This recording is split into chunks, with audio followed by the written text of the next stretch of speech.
Okay, let's get started with the beginning. Today, we're going to focus on something practical, how library leaders can use local data to build stronger, more compelling case for their library's impact. Whether you're presenting to a board, writing a grant, or trying to get a seat at the table with community partners, the playbook we're walking through today is designed to be something you can actually put to use. This webinar is being recorded and will be shared after. A follow-up email will be sent with the video and any additional information from today's webinar. This is a GoToWebinar format, so everyone is muted. If you have any questions or problems with the webinar, please use the chat feature on the GoTo tool. We have 4 areas we'll move through today: why place-based data matters and how it shifts the conversation, the key data categories most useful for libraries, a live demo where I'll show you how to build a core maps toolkit, and how to pull it all together for the audiences you're presenting to. The tension I want to name right up front is that libraries are being asked to prove impact in ways that traditional metrics don't fully capture. Door counts and circulation numbers matter, but funders and elected officials increasingly want to understand why your library matters to this specific community. And that's what place-based data helps you to answer.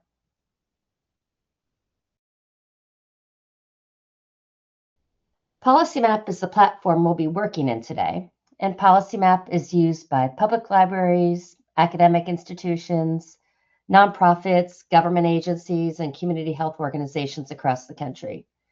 It's built for organizations that need to understand communities, and importantly, for non-technical users. No GIS background is required.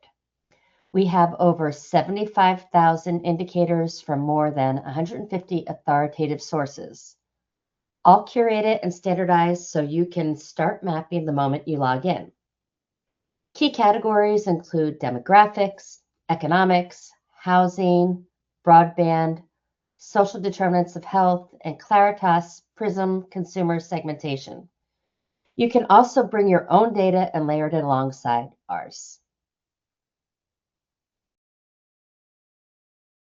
As we get started, I want to highlight some of our newest data sources because these are especially relevant for library storytelling right now. Medical debt estimates from the Urban Institute, child care cost data from the Department of Labor, housing gap estimates from Moody Analytics, natural disaster damage and risk from FEMA, and the Credit Insecurity Index from the New York Federal Reserve. And finally, Claritas consumer segmentation. This is worth calling out specifically because it was added directly in response to requests from public libraries. If researchers want to go deeper on lifestyle segmentation data, we have a few recorded webinars and blog posts that are great starting points. I'm happy to share those links. Just let me know if you have an interest. These additions significantly strengthen the SDOH and economic equity story that libraries are increasingly being asked to tell.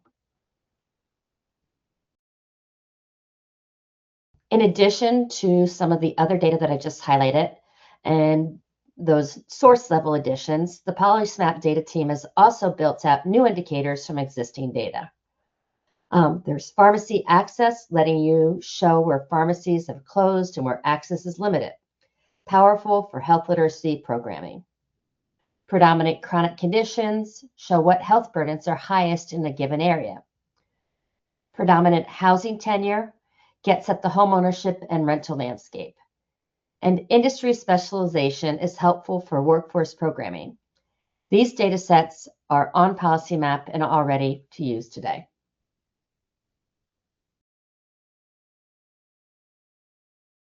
So what can your library do with PolicyMap? There are a few things worth highlighting here. You can create multi-layer maps, up to 5 data layers at once, to show how community conditions overlap in your service area. Trend charts let you show how things have changed over time, which is powerful for strategic planning. You can generate polished, shareable reports for boards and funders. And I want to give a quick shout out to something new and exciting coming in the next month, and that's our revamped report dashboards.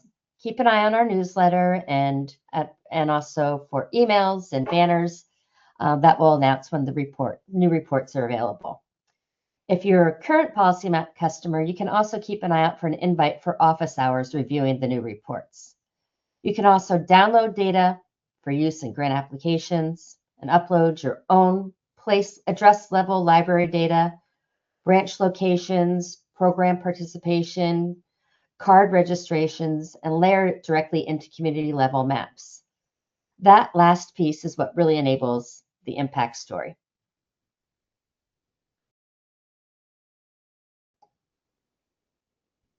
Internal metrics tell you what happened. Community data tells you where it happened and why it matters.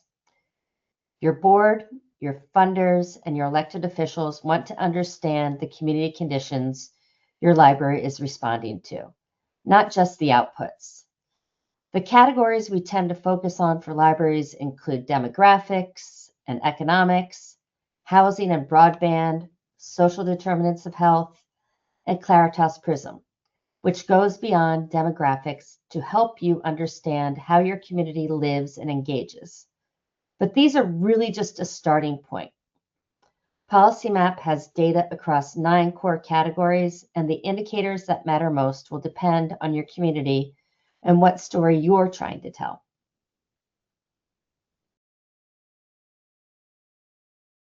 All the data is current, standardized, and sourced from trusted public and proprietary providers. You're not going to do the data prep. It's ready to map. We also have exclusive data sets you won't find elsewhere. Social needs data, medical spending estimates, consumer spending habits, and small area health estimates. The breadth here is what lets you build a truly comprehensive community profile without pulling from a dozen different sources. And honestly, we're adding new data all the time. Just today, our data team brought in HRSA's Federal Office of Rural Health Policy rural status data. It's available to everyone who has a subscription under the health menu, down to the tract level and zip level. If you're serving rural communities, that's one worth checking out right away. Now let's get into the demo. These 6 indicators are the foundation of your community profile. Age distribution helps you to understand the balance between early literacy and senior programming. Households without a desktop or laptop is your evidence base for device lending. Household internet access makes the case for hotspot lending.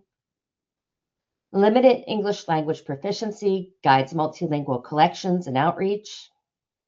Educational attainment grounds your workforce programming in documented local need. And poverty and rent burden gives you block level data on financial stress, critical for grant narratives. I'm going to go ahead and pull up PolicyMap. Pardon me. I've gone ahead and created a few maps ahead of our presentation this afternoon. But I just wanted to point out that PolicyMap is a completely clickable, zoomable map. You can search by any geography. There's a location toolbar where you can put in a specific address. You can put in a specific county, zip code, census tract, school district if you happen to have that. I went ahead and zeroed in on Columbia, South Carolina. And I thought we'd take a look at the median age of the people in the city of Columbia. You can see we produce a trend chart. We can see. We can't see the map. Oh, I'm so sorry. 1 second.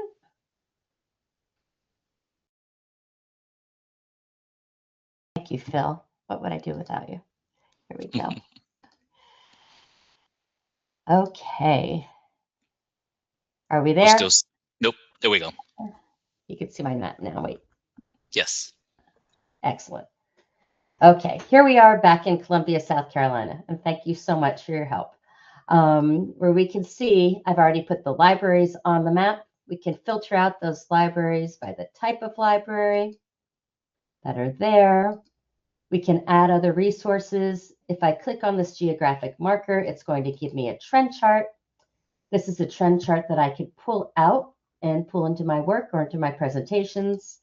I can take a look at the hierarchy or the neighboring communities around the city of Columbia and pull that chart into my work.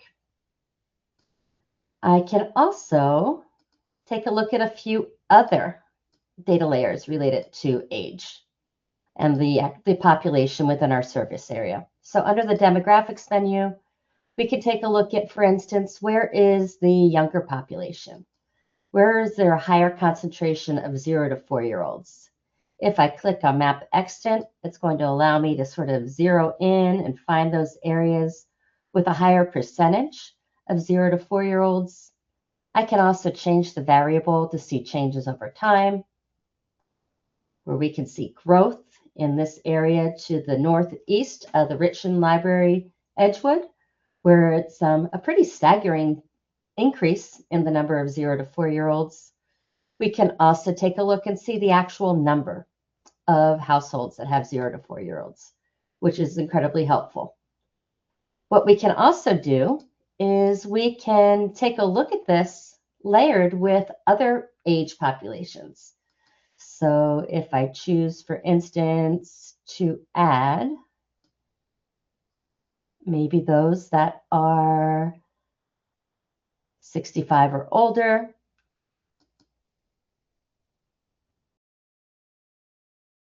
I can find those areas with both a larger number or percentage of people 65 and older and 0 to 4. I can even OR that together and see where one or both or just one of those conditions are met. So tremendously helpful. You can also go ahead and change the cut points, but it allows you to take a look at this data, pull it out, see what's there. And if this is a map that would be useful for your playbook, you can print it out. You can do some customization of the map. You can choose what you're going to have on the map and even scale it and pull it into your reports. So you can export a very high quality PDF or PNG. So that is taking a look at age distribution. The other thing we talked about taking a look at was household internet access. Here, we're taking a look at internet access in the city of Chattanooga. We've mapped the libraries. We can go ahead and again filter out those libraries by the type of library, the number of hours that it's open per week. We can go ahead and see the numbers of households without internet. And this is all found underneath the quality of life menu on PolicyMap. In addition to access to computers, we also have, and the internet, we have also access to computers, broadband availability, and you'll even see data on access to computer and internet by grade. So lots and lots of different ways to take a look at this data and get very specific for particular communities that you're taking a look at. You can even take a look at things like broadband availability, the status, the speed, and the number of, or the broadband internet providers as well. So lots and lots of good data that really reinforces the library's role as a digital equity anchor and makes the case for hotspot lending and in-branch connectivity programs using this really granular data all the way down to the block group. We'll also take a look at the percentage of the population with less than a 9th grade education. So taking a look at educational attainment really gives information about GED preparation, workforce readiness, continuing education programs, and documents local needs, not assumptions. So here in the town of Worcester, Mass, we can find those areas with a larger percentage of people who have less than a 9th grade education. Under the education tab, I can take a look at less than 9th grade, some high school, or a GED or equivalent credential. I can click through and just find those areas with at least 0.62% to, and higher, and pull that out pretty quickly and easily. With this, I'm also taking a look at niche data, so I can see which schools are there and what the rating is.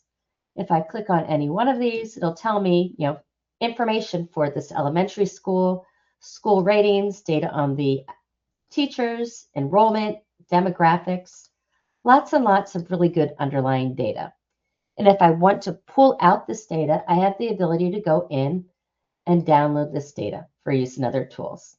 I, of course, have chosen something that you can't, so I apologize for that, but we will go ahead and you can download data and match that with specific points. The niche data is not downloadable because of licensing restrictions.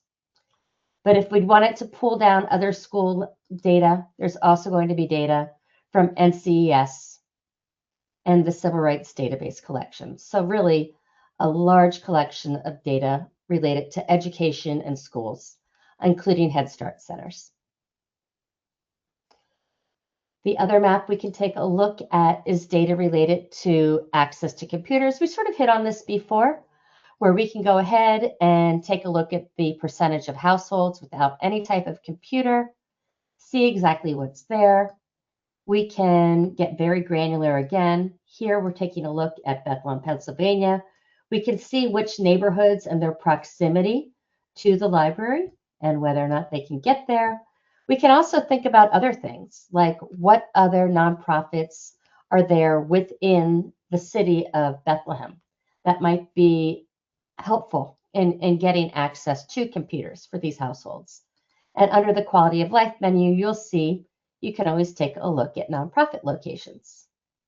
You can take a look at nonprofit locations, and from here we can even filter that out by taxonomy, by revenue, by assets. If I'm focused on those just that are in education, I could pull those up and see exactly what's there. I can even view the labels and see exactly which nonprofits are here that are focused on education within the city. The next indicator that we wanted to take a look at when we're taking a look at some of the key points for your community profile might be taking a look at limited English proficiency. This will guide your library's multilingual collections, bilingual programming, and targeted community outreach with precise geographic detail. As you can see, you can take a look at this at the entire national level, but you can also zero in to a specific location. I can go directly to Wichita, Kansas, zoom right in, view the trend chart where we see an increase in the Spanish-speaking population with limited English, and really understand those neighborhoods where there are a larger percentage of people with limited English language proficiency. And finally, we can also take a look at data related to poverty and rent burden. Underneath the incomes and spending menu, you'll find information under poverty. We can take a look at people in poverty, just the entire population, or disaggregated again by race, by ethnicity, by age, by veteran status, foreign-born status. We'll take a look at the entire population. And if we do a multi-layer map, we can understand where there's a larger percentage of people living in poverty. And we can also understand where there's a larger rent burden. Under the housing menu, you'll find affordability and cost burdens. You'll see homeownership affordability, rental affordability. Let's just take a look at households that are extremely cost burdened by their rents. And this allows your library and stakeholders within the community to see what specific neighborhoods might be impacted by poverty and the rent. So again, a way for you to be able to pull out this data you'll notice that you can create these maps of up to 5 layers. When you click on a specific geography, it's going to give you the actual value, pardon me, for each of these. And you can even download this data. So if I want it to download this data, I can click on the download modal, and it will allow me to create a multi-layer download for any location that I create. I can do this for the entire city of Wichita. I can do it for a custom region that I created, and I can pull this down into a CSV file or a CSV file with all the data specs or the metadata that you need if you're pulling this into another tool. So a simple and easy way for you to be able to pull out data, to create these maps, to publish these maps, and understand rent and poverty burden within your community. Some of the other maps, and I do have slides on this, so let me share that as well. 1 second. Also, some other indicators that help library leaders to connect services to the most pressing community challenge and make a compelling case to your funders, partners, and policymakers. So this second set connects your library to things like limited supermarket access and ties to food insecurity programming, health and chronic condition data to inform things like the library and things investments, flood zones and climate risks to help position the library as a community resilience hub, the social vulnerability index, and that would let you tell a composite story of need. And finally, we'll talk a little bit about the Claritas Prism, which adds a behavioral layer that goes beyond demographics. So mapping your branches alongside specific community asset, telling the anchor institution story. So let me go ahead and take a look at PolicyMap again and go to the tool. Am I sharing PolicyMap? Here we go. So let's take a look first at, and we'll start a new map, limited supermarket access. With PolicyMap, there is a data search bar. So if you know precisely what you're looking for, you can always use that to go ahead and search, and you can see exactly where you can find it. This can be found under our quality life and food and local access data. But here, we can go ahead and take a look at limited supermarket access. Maybe you want to go to the Charlotte area of North Carolina. And as always, I'd like to put our libraries on a map so we understand exactly where the libraries sit under quality of life locations. We have our libraries. They're also underneath the education menu. Here I can filter this out by the type of library and see exactly what's there. But I can also see areas in and around Charlotte, North Carolina that are limited supermarket access. Let's go ahead and make our libraries a little bit larger. And when I'm taking a look at this, I can always see as well where there might be other helpers within the community. So where are the grocery retail locations, the farmers markets, the SNAP retail locations? And this will allow me to see those areas where there are SNAP retail locations, and I can always filter those out by a specific type. So full service grocery stores, specialty stores, superstores, all of them. And you can find those areas of limited supermarket access.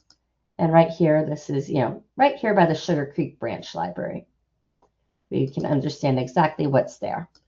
So understanding things like limited supermarket access can connect, again, to food insecurity programming, things like seed libraries, community garden initiatives, to the neighborhoods with the greatest documented needs.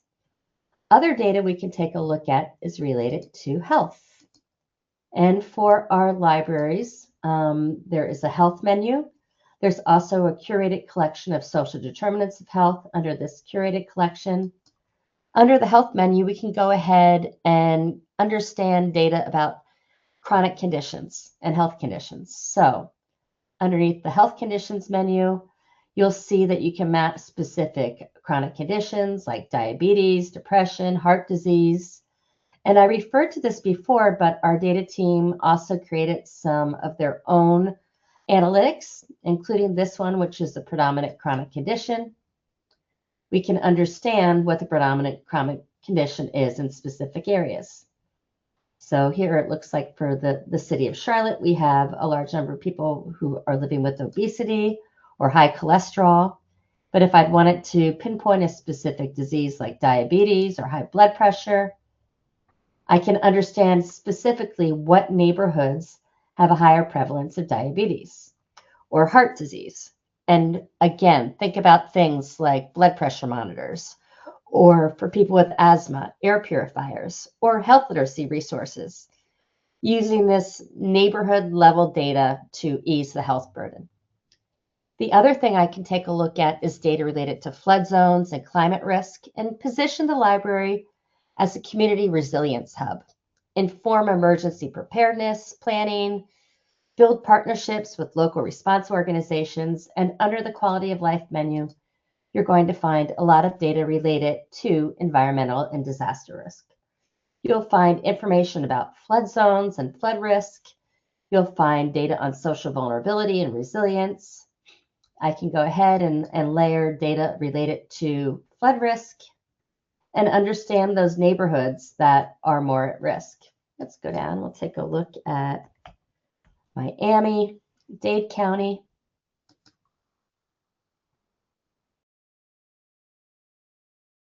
Again, I can never do a map without a library on it, so we're going to add the libraries to here and understand exactly which libraries sit in these areas of higher flood risk. And this might be worth taking a look at with a layer that is going to show you population density, or areas that are more socially vulnerable, or areas where housing might not be as stable during times of natural disaster. Once again, creating a position for the library as a community resilience hub. And you can always take a look at things like social vulnerability, which is a data set, an index from the CDC that we can go ahead and take a look at specific rankings of social vulnerability. This is going to allow me to see which areas are have higher social vulnerability. If I click on any one of these geographies, it's going to tell me why it's more socially vulnerable, because of socioeconomic status, household characteristics. Perhaps there's a larger number of seniors or young people within the house, racial and ethnic minority status, or housing type or transportation. And you can really get into the weeds here too. And under our housing menu, you can always take a look at data about housing types and whether or not people might be in mobile homes or they might be in homes that are older. So really, really understand this and understand on a really granular level exactly what's happening in this specific community. The other piece that it's really exciting to us is PolicyMap now has Claritas Prism Premier data. And I mentioned before, this was really in direct response to requests from libraries who wanted this lifestyle segmentation data. And it's a really fun data set. You can go ahead and you can search and understand predominant segments, which I think is always the first best start. Let's go ahead and we'll take a look at Boston, Massachusetts. Let's go fly up north and understand different areas. We can find this area right here around Logan Airport or South Boston, where there's a large number of people who are considered to be the young digerati.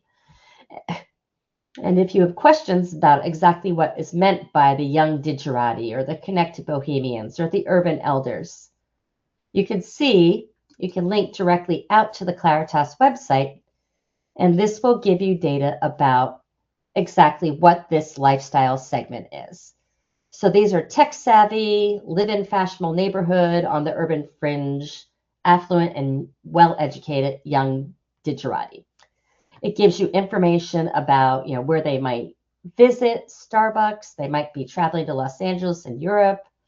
They have high technology adoption, high income producing assets, higher education levels. It just gives you really specific information about that particular area. And if I wanted to go back to the map, I can simply click on Young Digerati or search for Young Digerati and find those areas in and around my city or my community where there's a higher percentage of people who are within this lifestyle segment. Again, if I click on the information within the legend, it's going to give me all that detail we were just taking a look at. So listens to alternative music, visits theatlantic.com, visits Los Angeles. And I can also go ahead and change the ranges and the cut points and do exactly what I want to do with that. So finding this data is really helpful. It also is helpful if your library happens to have a business center and you are helping your community with creating business plans or understanding the market in a specific area. But really we're focused on, ways for you, a library, to understand the community and how people are living, working, and engaging within that community. And then the other piece that I really wanted to hit on with knowing your community is really just taking a look at other assets within the community. So if I'm taking a look at the libraries within Boston, I might also want to know, where are the museums, the nonprofits? Of course, you're acutely aware of what's there within my community, but it's always helpful to be able to map your proximity to things like Head Start centers, libraries, the colleges and universities, even access to healthcare. So you can take a look and see where the hospitals are, the health systems, nursing facilities, lots and lots and lots of point-based data that you can view on the map and understand what assets are there and that anchor you in a community around these different cultural, health, community assets. So those are just some great maps to hopefully get you started and help you to understand what's happening. But at this point, I'd love to take a break and see if you have any questions about what we're looking at on PolicyMap. So Phil, I don't know if you'd like to join and let me know if we have any questions. Yeah, all right. Thanks a lot, Betsy. That's been a really informative session. Lots of really neat data. I think some of the questions are data related, and some just want to learn a little more about what we have. Diane was interested in seeing what we have under, additionally, the transportation section under quality of life. Okay, great. So can you see my map right now? Am I sharing properly? Okay, great. Yep. So under quality of life, under transportation, you're going to find data about travel time to work, mode of transportation to work. One of my favorites is mapping areas where there are a larger number of people without vehicles.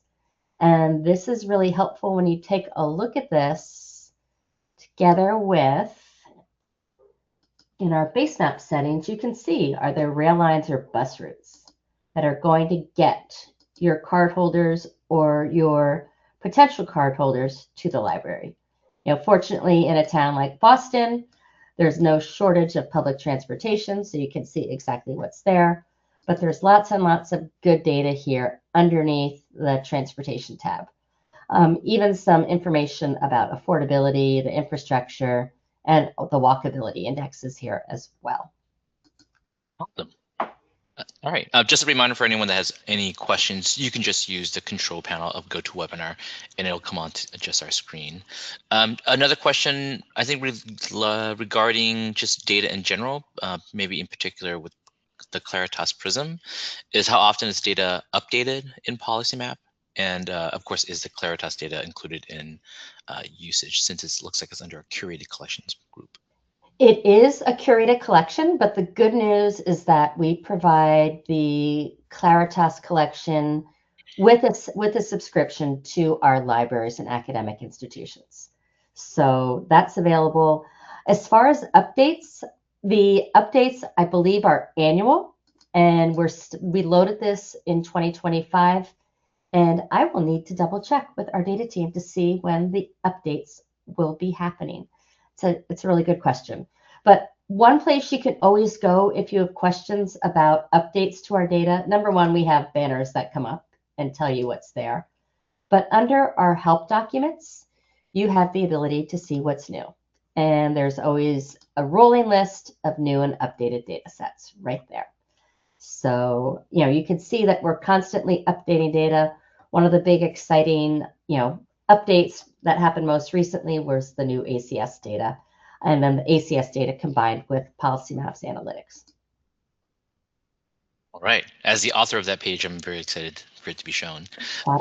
Just a couple questions about access in general. Looks like, is there access for patrons? And then how do we know if our library has access as well? If you want to check and see if your library has access, you can send a message to, I guess, either sales@policymap.com or support@policymap.com would work. And then as far as patron access, we do have a patron tool that is an add-on to a regular subscription for the library.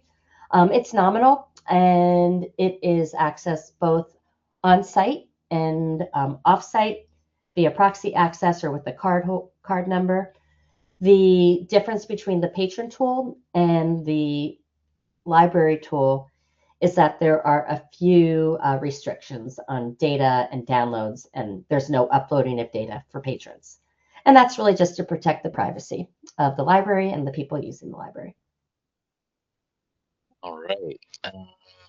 Olivia had a question about trainings, available support, things that I guess libraries can use on their own, and I guess even citing data that's on there.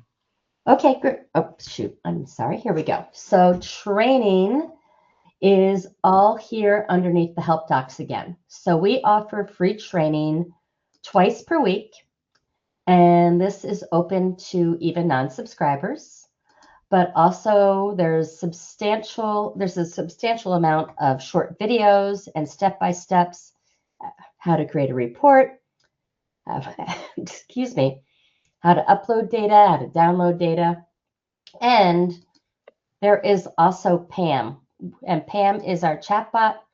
She gives you a walkthrough of anything that might come up when it comes to using PolicyMap. Pam, incidentally, is map spelled backwards. So, and she's one of our favorite coworkers. Anyway, I'm being silly. All right. I think that's it. The rest is questions about pricing and such, because I think you can follow up directly. Otherwise, if there's anything else you want to cover, any other questions that anyone has, we're happy to answer them over here. Okay, great. I just have a few more things to share, so I'm going to go ahead and go back to my slides. Let's see if I can do this properly now. Maybe not. Let's see, are they here? Maybe not. Okay, there was a few more things I'd wanted to cover with you. Hopefully you're looking at my slides right now.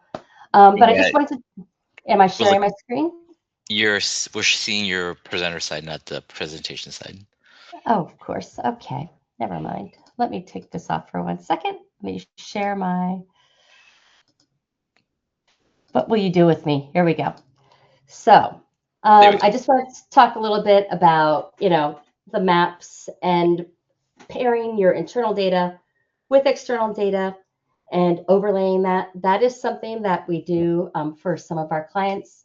We have a professional services team that can aggregate your data, that can now add boundaries, that can, add the data that you need to a custom website that we create for you.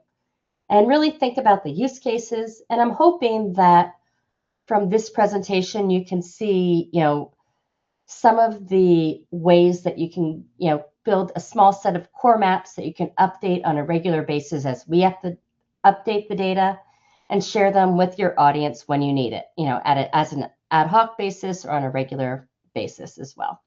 So I really want to talk to you a little bit about that, and just let you know that we are available to answer any questions that you might have. And hopefully I gave you a good overview of some of the maps that you can create, some of the stories that you can tell with the maps. If you wanted to schedule something personalized, For your own use case, certainly get in touch with us, and we'll help you in any way that we can.